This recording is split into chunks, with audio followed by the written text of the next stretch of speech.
fact.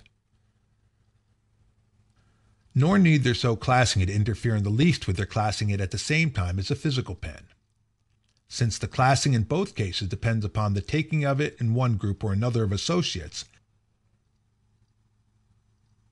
If the superseding experience were of wide enough span, it could think the pen in both groups simultaneously and yet distinguish the two groups. It would then see the whole situation conformably to what we call, quote, the representative theory of cognition, end quote. And that is what we all spontaneously do. As a man philosophizing popularly, I believe that what I see myself writing with is double.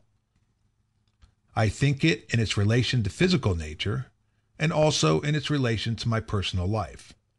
I see that it is in my mind, but that it is also a physical pen. The paradox of the same experience figuring in two consciousnesses seems thus no paradox at all.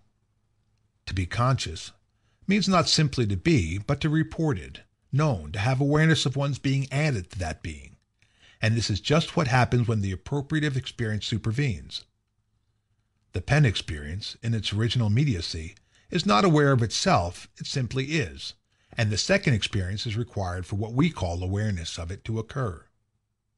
Footnote.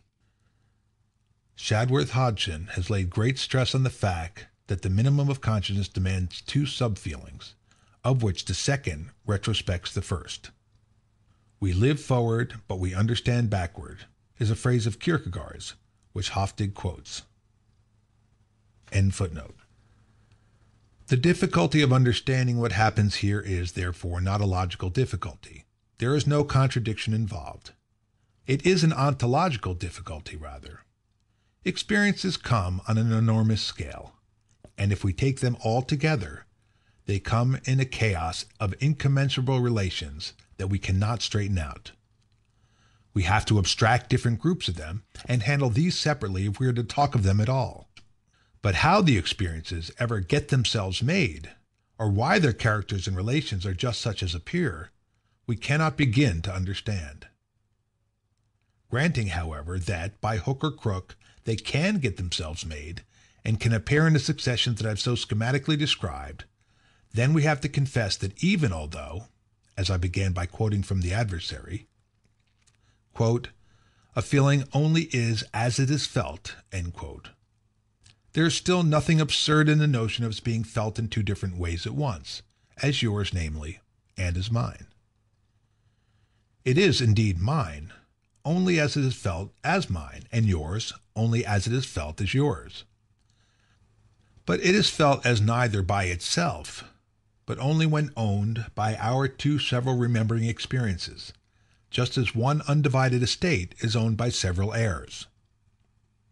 4. One word now before I close, about the corollaries of the views set forth.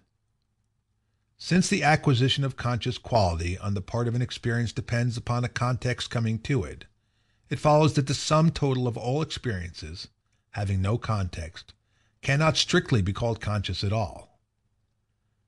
It is that, an absolute, a pure experience on an enormous scale, undifferentiated and undifferentiable into thought and thing.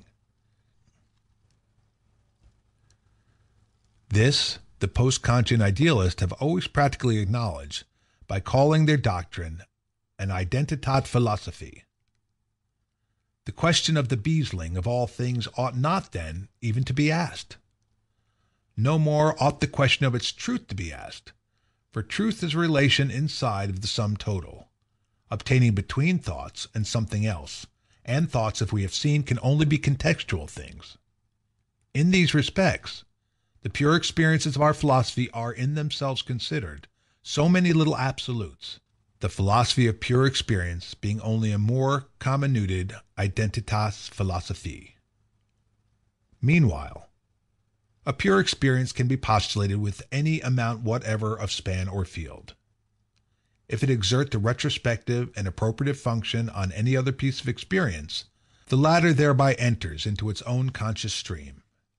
And in this operation time intervals make no essential difference.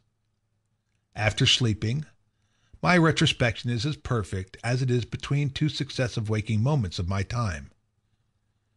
Accordingly, if, millions of years later, a similar retrospective experience should anyhow come to birth, my present thought would form a genuine portion of its long-span conscious life.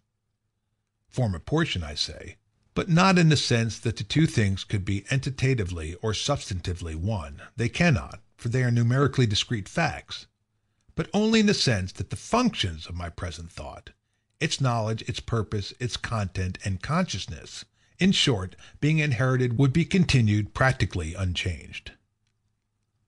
Speculations like Fechner's, of an earth soul, of wider spans of consciousness enveloping narrow ones throughout the cosmos, are therefore philosophically quite in order, provided they distinguish the functional from the entitative point of view, and do not treat the minor consciousness under discussion as a kind of standing material of which the wider ones consist.